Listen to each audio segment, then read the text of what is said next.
तर आज आपण जर बघितलं असेल तर हा महाराष्ट्र शाहू फुले आंबेडकरांचा महाराष्ट्र आहे। या महाराष्ट्राच्या मातीमध्ये आतापर्यंत सुसंस्कृत राजकारणाची परंपरा आहे। तर हे गेल्या 2019 पासून या राजकारणाची भाजपच्या लोकांनी पाक वाट लावून टाकलेली आहे की रोज उठायचं, एखाद्या पक्षातले 4 आमदार फोडायचे, 10 खासदार फोडायचे, ते आपल्या पक्षात घ्यायचं, कायदा ते त्यांच्या बाजूने आहे।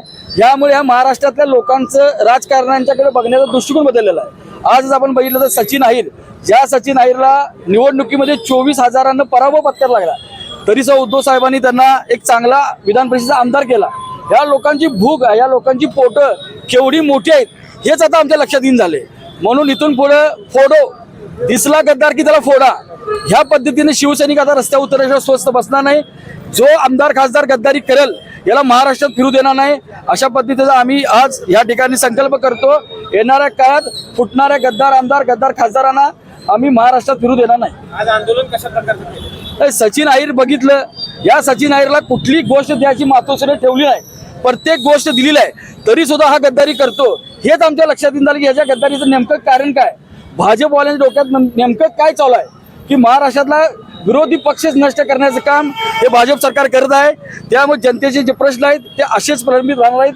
हे प्रश्न सुटावे, चांगल्या पद्धतीने राजकारण चालावं, हे रस्त्यावर उतरून आम्ही जनतेला दाखवून द्यावं। दुसऱ्या बाजूला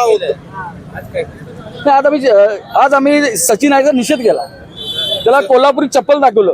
कोल्हापुरी चप्पल कसं असते ते एकदा डोक्यात पडलं की गद्दारी संपूर्ण मुळासकट नष्ट होते। आगामी काळात कोल्हापुरात आल्या त्यांना नाही, कोल्हापुरात आलं त्याला सोडणार नाही। आज त्याला आम्ही चप्पल दाखवलंय, आगामी काळात सचिन अहिरला कोल्हापुरी चप्पलानं फोडून काढणार। दुसऱ्या बाजूला उद्धव सेनेला आत्मचिंतनाची गरज आहे असा एक सूर आळवला जातो।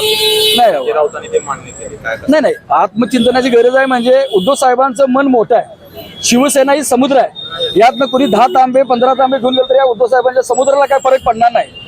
आज सचिन अहिरला आम्ही निवडणुकीत पराभूत होऊन आज MLC दिली, ह्याच आत्मचिंतनाची गरज आहे की ही माणसं अशी का वागतात, त्यांची भूक थांबणार का नाही, भविष्यात हे आत्मचिंतन आम्ही शिवसैनिक नक्की करणार।